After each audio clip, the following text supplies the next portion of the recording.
Welcome back to dine with Ann. Biscuits ഇഷ്ടമില്ലാത്തവരായിട്ട് ആരും തന്നെ ഉണ്ടാവില്ല അല്ലേ? കുട്ടികൾ മാത്രമല്ല, മുതിർന്നവരും ബിസ്ക്കറ്റ് ഫാൻസ് ആയിരിക്കും. നമ്മൾ മിക്കപ്പോഴും പുറത്തുനിന്ന് വാങ്ങിക്കുന്ന ബിസ്ക്കറ്റുകളിൽ ഒന്നാണ് ഹൈഡ് ആൻഡ് സീക്ക്. വളരെ എളുപ്പത്തിൽ നമുക്ക് വീട്ടിൽ തന്നെ ഹൈഡ് ആൻഡ് സീക്ക് ബിസ്ക്കറ്റ്സ് ഉണ്ടാക്കിയെടുത്താലോ? അപ്പോൾ നമുക്കിത് എങ്ങനെ ഉണ്ടാക്കുന്നത് നോക്കിയിട്ട് വരാം. ഞാനിവിടെ 3/4 കപ്പ് മൈദ ഒരു സീവറിലേക്ക് ചേർത്ത് കൊടുക്കുന്നുണ്ട്. മൈദയുടെ കൂടെ തന്നെ നമ്മൾ കുറച്ചുകൂടി ഇൻഗ്രീഡിയൻസ് ഒക്കെ ചേർത്തിട്ട് അതൊന്ന് അരിച്ചെടുക്കുകയാണ് നമുക്ക് വേണ്ടത്. അപ്പോൾ ആദ്യം നമുക്ക് 3/4 കപ്പ് മൈദ ചേർത്ത് കൊടുക്കാം. ഇനി അതിലേക്ക് 5 ടേബിൾ സ്പൂൺ പഞ്ചസാര പൊടിച്ചത് ചേർത്ത് കൊടുക്കുന്നുണ്ട്. പഞ്ചസാര പൊടിച്ചതിന് ശേഷം അളന്നെടുത്തതാണ് 5 ടേബിൾ സ്പൂൺ. ഇനി അതിലേക്ക് 2.5 ടേബിൾ സ്പൂൺ മിൽക്ക് പൗഡർ കൂടി ചേർത്ത് കൊടുക്കാം. നമ്മളിവിടെ ഉണ്ടാക്കുന്നത് ഹൈഡ് ആൻഡ് സീക്ക് അല്ലേ, അതായത് ചോക്ലേറ്റ് ചിപ്സ് കുക്കീസ് അല്ലേ. അപ്പോൾ അതിലേക്ക് ഒരു 1.5 ടേബിൾ സ്പൂൺ കൊക്കോ പൗഡർ കൂടി ചേർത്ത് കൊടുക്കാം. ഇനി ഇതിലേക്ക് 1/4 ടീസ്പൂൺ ബേക്കിംഗ് പൗഡർ കൂടി ചേർത്ത് കൊടുക്കാം. ഇനി നമുക്ക് ഇതെല്ലാം കൂടി ചേർത്ത് നന്നായിട്ടൊന്ന് അരിച്ചെടുക്കണം. പഞ്ചസാരയൊക്കെ പൊടിച്ചെടുത്തു കഴിഞ്ഞാലും അതിനകത്ത് ചിലപ്പോൾ കുറച്ചുകൂടി തരിയൊക്കെ ഉണ്ടാവാൻ ചാൻസ് ഉണ്ട്. അപ്പോൾ അങ്ങനത്തെ തരിയൊക്കെ നമുക്ക് ഇതിലേക്ക് ആവശ്യമില്ല. അപ്പോൾ അതൊക്കെ ഒന്ന് അരിച്ചെടുത്ത് കളയാൻ വേണ്ടിയിട്ട് നമ്മളിങ്ങനെ ഒന്ന് അരിച്ചെടുക്കുന്നത്. നന്നായിട്ട് അരിച്ചെടുത്തതിന് ശേഷം നമുക്ക് ഒരു സ്പൂൺ അല്ലെങ്കിൽ ഒരു സ്പാറ്റില ഉപയോഗിച്ചിട്ട് ഇത് ഒന്നുകൂടി ഒന്ന് മിക്സ് ചെയ്തെടുക്കാം. ഈ കൊക്കോ പൗഡറും പഞ്ചസാര പൊടിച്ചതും ബേക്കിംഗ് പൗഡറും എല്ലാം മൈദയായിട്ട് നന്നായിട്ടൊന്ന് യോജിച്ച് കിട്ടാനാണ്.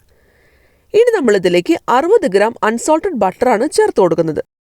ബട്ടർ എടുക്കുമ്പോൾ റൂം ടെമ്പറേച്ചറിലുള്ള ബട്ടർ ആയിരിക്കാൻ പ്രത്യേകം ശ്രദ്ധിക്കണം. അതായത് നല്ല സോഫ്റ്റ് ആയിട്ടുള്ള ബട്ടർ. എന്നാൽ ഈ ബട്ടർ നമ്മൾ മെൽറ്റ് ചെയ്ത് ചേർക്കേണ്ട ആവശ്യമില്ല. ഇങ്ങനെ സോഫ്റ്റ് ആയിട്ടുള്ള ബട്ടർ വേണം ചേർത്ത് കൊടുക്കാനായിട്ട്. ഇനി നമുക്ക് കൈ ഉപയോഗിച്ചിട്ട് നന്നായിട്ടൊന്ന് മിക്സ് ചെയ്തെടുക്കണം. ഈ ബട്ടറും അതേപോലെ മൈദ കൊക്കോ പൗഡർ മിക്സ് കൂടി നമുക്ക് നന്നായിട്ടൊന്ന് യോജിപ്പിച്ചെടുക്കണം. കൈ ഉപയോഗിച്ചിട്ട് നന്നായിട്ടൊന്ന് തിരുമ്മി പിടിപ്പിച്ചെടുക്കുകയാണെങ്കിൽ ഒരു ക്രംബിൾ ആയിട്ടുള്ളൊരു ടെക്സ്ചറാണ് നമുക്കിപ്പോൾ കിട്ടുക. ആ ഒരു പരുവം വരെ വേണം നമ്മളിതൊന്ന് മിക്സ് ചെയ്തെടുക്കാനായിട്ട്. ഇനി അതിലേക്ക് നമ്മൾ വെള്ളം ചേർത്തിട്ടാണ് കുഴച്ചെടുക്കുന്നത്. 2 ടേബിൾ സ്പൂൺ വെള്ളം എടുത്ത് വയ്ക്കാം. എന്നിട്ട് കുറച്ച് വീതം ചേർത്ത് കൊടുത്തിട്ടൊന്ന് മിക്സ് ചെയ്തെടുക്കാം. വെള്ളം ചേർക്കുമ്പോൾ ഒറ്റയടിക്ക് ആ 2 ടേബിൾ സ്പൂൺ ഒരുമിച്ച് ചേർക്കരുത്. കുറച്ച് വീതം ഒരു ചെറിയ സ്പൂൺ വീതം ആദ്യം ഒഴിച്ചു കൊടുക്കുക. എന്നിട്ട് വീണ്ടും നന്നായിട്ടൊന്ന് യോജിപ്പിച്ചെടുക്കാം. ഇതിലേക്ക് നമ്മൾ വെള്ളം ചേർത്ത് കൊടുക്കുമ്പോൾ വെള്ളം ഒട്ടും കൂടാൻ പാടില്ല. അക്കാര്യം ഒന്ന് പ്രത്യേകം ശ്രദ്ധിക്കേണ്ടതാണ്. ഇനി നമുക്കിതിലേക്ക് 1/4 ടീസ്പൂൺ വാനില എസൻസ് കൂടി ചേർത്ത് കൊടുക്കാം. അതിൻ്റെ കൂടെ നമുക്ക് ആവശ്യത്തിന് വെള്ളം കൂടി ചേർത്ത് കൊടുക്കാം. കുറച്ച് വീതം ചേർത്ത് കൊടുത്തിട്ട് വീണ്ടും നന്നായിട്ടൊന്ന് മിക്സ് ചെയ്തെടുക്കാം. നമുക്കിതൊരു ഡോ ആയിട്ടാണ് കിട്ടേണ്ടത്. അതായത് ഒരു മാവ്, ചപ്പാത്തി മാവൊക്കെ പോലെ കുറച്ച് സോഫ്റ്റ് ആയിട്ടുള്ളൊരു മാവാണ് നമുക്ക് ഉണ്ടാക്കിയെടുക്കേണ്ടത്. നമ്മളിത് കുഴയ്ക്കുമ്പോൾ വെള്ളം കൂടിപ്പോയി കഴിഞ്ഞാൽ കുറച്ചുകൂടി മൈദ ചേർത്ത് കൊടുക്കാം എന്നൊക്കെ വിചാരിച്ചു കഴിഞ്ഞാൽ ആ കുക്കീസിൻ്റെ ടെക്സ്ചർ തന്നെ മാറിപ്പോവും. അത് കാരണമാണ് വെള്ളം സൂക്ഷിച്ച് ചേർത്ത് കൊടുക്കാനായിട്ട് പറഞ്ഞത്. ഇനി നമുക്കിതിലേക്ക് 2 ടേബിൾ സ്പൂൺ ചോക്ലേറ്റ് ചിപ്സ് കൂടി ചേർത്ത് കൊടുക്കാം. ഹൈഡ് ആൻഡ് സീക്ക് ബിസ്ക്കറ്റ് എന്ന് വെച്ച് കഴിഞ്ഞാൽ അതിൻ്റെ അകത്ത് ചോക്ലേറ്റ് ചിപ്പ് ഉണ്ടാവും അല്ലേ. അപ്പോൾ നമ്മുടെ കയ്യിൽ ഏത് ഫ്ലേവറിലുള്ള ചോക്ലേറ്റ് ചിപ്പാണുള്ളത് അത് ചേർത്ത് കൊടുക്കാം. മിൽക്ക് ചോക്ലേറ്റ് അല്ലെങ്കിൽ ഡാർക്ക് ചോക്ലേറ്റ് ഏത് വേണമെങ്കിലും ചേർത്ത് കൊടുക്കാവുന്നതാണ്. ചോക്ലേറ്റ് ചിപ്സ് കൂടി ചേർത്തതിന് ശേഷം വീണ്ടും ഒന്നുകൂടി നന്നായിട്ടൊന്ന് കുഴച്ചെടുക്കാം. ഈ ചോക്ലേറ്റ് ചിപ്സ് ചേർത്തതിന് ശേഷം നമ്മൾ കുഴച്ചെടുക്കുമ്പോൾ ചിലപ്പോൾ ഈ ചോക്ലേറ്റ് ചിപ്പൊക്കെ ചാടി പോകാനൊക്കെ ചാൻസ് ഉണ്ട്. പക്ഷേ സാരമില്ല, ഒന്ന് നന്നായിട്ടൊന്ന് പ്രസ് ചെയ്തിട്ടൊന്ന് കുഴച്ചെടുത്താൽ മതിയാവും. നമുക്ക് നല്ലൊരു സോഫ്റ്റ് ആയിട്ടുള്ള ഡോ ആണ് ഇതിന് വേണ്ടിയിട്ട് വേണ്ടത്. ഇപ്പോൾ നിങ്ങൾക്ക് കാണുമ്പോൾ തന്നെ അറിയാം, ചപ്പാത്തി മാവൊക്കെ പോലെ ഒരു സോഫ്റ്റ് ആയിട്ടുള്ള ഡോ ആണ് നമുക്ക് കിട്ടിയിട്ടുള്ളത്. ഇതിൽ ചെറിയ ക്രാക്സ് ഒക്കെ കണ്ടാലും പേടിക്കണ്ട കേട്ടോ. ബട്ടർ ചേർത്തിട്ടുള്ളത് കൊണ്ടാണ് നമ്മൾ കുഴച്ചെടുത്ത് വരുന്തോറും ഇതൊക്കെ നല്ല സോഫ്റ്റ് ആയിട്ട് നമുക്ക് കിട്ടുന്നതാണ്. ഇനി നമുക്ക് ഇതൊരു ക്ലിംഗ് റാപ്പിലേക്ക് വെച്ച് കൊടുക്കാം. എന്നിട്ട് കൈ കൊണ്ട് ചെറുതായിട്ടൊന്ന് പ്രസ് ചെയ്ത് കൊടുക്കാം. ഒരുപാട് പ്രസ് ചെയ്യേണ്ട, നമുക്കിതിന് ശേഷം ഇതൊന്ന് പരത്തിയെടുക്കാനുള്ളതാണ്. അപ്പോൾ ഇതൊന്ന് പ്രസ് ചെയ്ത് കൊടുക്കാം. അതിനുശേഷം ഈ ക്ലിംഗ് റാപ്പ് ഉപയോഗിച്ചിട്ട് നന്നായിട്ടൊന്ന് കവർ ചെയ്ത് കൊടുക്കാം. എല്ലാ വശവും ഒരുപോലെ നമുക്കൊന്ന് സീൽ ചെയ്യുന്ന വിധത്തിൽ ഇതൊന്ന് കവർ ചെയ്ത് കൊടുക്കാം.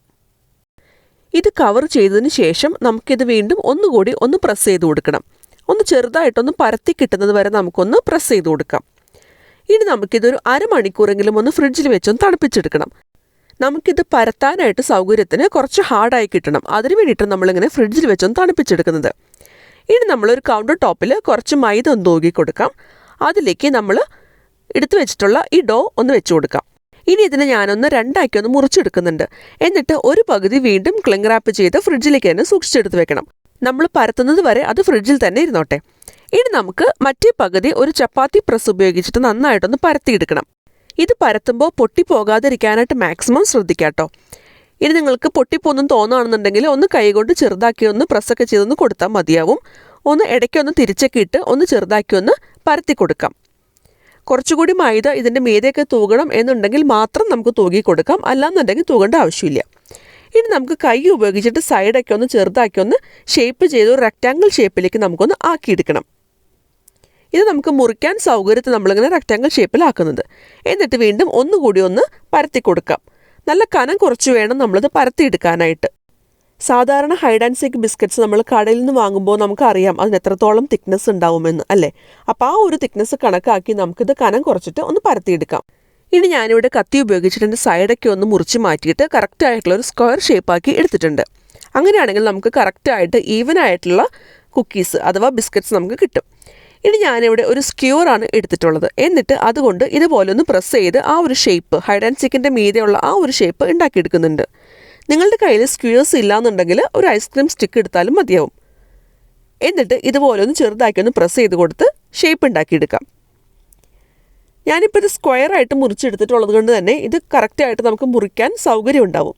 അപ്പോൾ കറക്റ്റ് നടുക്ക് വെച്ചിട്ട് ഒന്നുകൂടി മുറിച്ച് കൊടുക്കുന്നുണ്ട്. എന്നിട്ട് വീണ്ടും ഓരോ ഹാഫിനെയും വീണ്ടും രണ്ടാക്കി ഒന്ന് മുറിക്കുന്നുണ്ട്. എന്നിട്ട് വീണ്ടും വട്ടം ഒന്നുകൂടി ഒന്ന് മുറിച്ചെടുക്കാം. ഇങ്ങനെ ചെയ്യുമ്പോൾ നമുക്ക് പെർഫെക്റ്റ് ആയിട്ടുള്ള സ്ക്വയേഴ്സും കിട്ടും, കാണാനും നല്ല ഭംഗിയായിരിക്കും. എല്ലാ ബിസ്ക്കറ്റ്സും സെയിം വലുപ്പത്തിൽ തന്നെ നമുക്ക് കിട്ടുകയും ചെയ്യും. അപ്പോൾ നമുക്കിതേപോലെ എല്ലാ ബിസ്ക്കറ്റ്സും ഈ ഒരു അളവിൽ തന്നെ നമുക്കൊന്ന് മുറിച്ചെടുക്കാം. ഇനി നമുക്കിത് സൂക്ഷിച്ച് ഒരു ബേക്കിംഗ് ട്രേയിലേക്ക് പാർച്ച്മെൻറ്റ് പേപ്പർ വിരിച്ചതിന് ശേഷം അതിലേക്ക് വെച്ച് കൊടുക്കാം. ഇനി നമുക്കിത് വേണമെങ്കിൽ അങ്ങനെ തന്നെ ഒന്ന് ബേക്ക് ചെയ്തെടുക്കാം.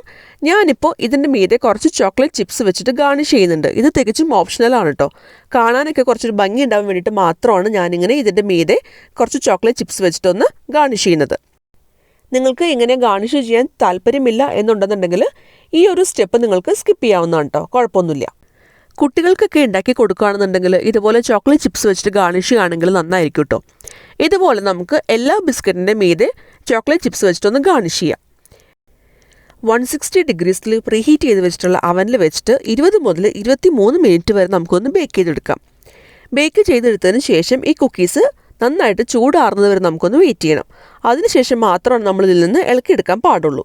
ചൂടാറുന്നതിന് മുൻപ് തന്നെ ഈ കുക്കീസ് അതിൽ നിന്ന് ഇളക്കാൻ നോക്കിക്കഴിഞ്ഞാൽ കുക്കീസ് പൊട്ടിപ്പോകാൻ ചാൻസ് ഉണ്ട്, അതിൽ തന്നെ ഒട്ടിപ്പിടിച്ചിരിക്കുകയും ചെയ്യും. നന്നായി ചൂടാറിയതിന് ശേഷം നമുക്കിതുപോലെ നമ്മൾ ഇതിൽ നിന്ന് ഇളക്കിയെടുക്കുകയാണെങ്കിൽ നീറ്റായിട്ട് നമ്മുടെ കുക്കീസ് ഇതിൽ നമുക്ക് വിട്ട് കിട്ടുന്നതാണ്. ഇതുപോലെ നമുക്ക് എല്ലാ കുക്കീസും ഇതിൽ നിന്ന് ഇളക്കി മാറ്റാവുന്നതാണ്. ഇപ്പം നമ്മുടെ ഹൈഡ് ആൻഡ് സീക്ക് ബിസ്ക്കറ്റ്സ് ഇവിടെ തയ്യാറായിട്ടുണ്ട്. നല്ല പെർഫെക്റ്റായിട്ട് ബേക്കായിട്ട് വന്നിട്ടുണ്ട്. രണ്ട് സൈഡും നന്നായിട്ട് ബേക്കായിട്ട് വന്നിട്ടുണ്ട്. നല്ലൊരു ടേസ്റ്റാണ്, നല്ലൊരു ഫ്ലേവറാണ്. ഇതിൻ്റെ തിക്നെസ്സൊക്കെ എക്സാക്റ്റായിട്ട് നമുക്ക് കിട്ടിയിട്ടുണ്ട്. അത്യാവശ്യം ക്രിസ്പിയാണ്, എന്നാൽ എല്ലാവർക്കും ഇഷ്ടപ്പെടുന്ന ഒരു അടിപൊളി ടേസ്റ്റാണ്. അപ്പോൾ ഇതുവരെ ഹൈഡ് ആൻഡ് സീക്ക് ബിസ്ക്കറ്റ്സ് വീട്ടിൽ തന്നെ ട്രൈ ചെയ്ത് നോക്കിയിട്ടില്ലാത്തവർ ഒന്ന് ട്രൈ ചെയ്ത് നോക്കൂട്ടോ. കുട്ടികൾക്കൊക്കെ ഉണ്ടാക്കി കൊടുത്തു നോക്കൂ, എല്ലാവർക്കും ഒരുപാട് ഇഷ്ടമാവും. എൻ്റെ ഈ വീഡിയോ ഇഷ്ടമായിരുന്നുണ്ടെങ്കിൽ ലൈക്ക് ചെയ്യാനും കമൻറ്റ് ചെയ്യാനും ഷെയർ ചെയ്യാനും മറക്കരുത്. എൻ്റെ ചാനൽ ആദ്യമായിട്ട് കാണുന്നവരാണെന്നുണ്ടെങ്കിൽ ഒന്ന് സബ്സ്ക്രൈബ് ചെയ്തോളൂ കേട്ടോ. ഒപ്പം കാണുന്ന ബെല്ലൈക്കൺ പ്രസ് ചെയ്യാൻ മറക്കരുത്. അതിലെ ഓൾ എന്നുള്ള ഓപ്ഷൻ ഇനേബിൾ ചെയ്യണം. എന്നാൽ മാത്രമാണ് ഞാനിടുന്ന വീഡിയോയുടെ ഫ്യൂച്ചർ നോട്ടിഫിക്കേഷൻസൊക്കെ നിങ്ങൾക്ക് മുടങ്ങാതെ കിട്ടുകയുള്ളൂ. വീണ്ടും വേറൊരു അടിപൊളി റെസിപ്പിയായിട്ട് അടുത്ത വീഡിയോയിൽ കാണാം. അതുവരെ ബൈ.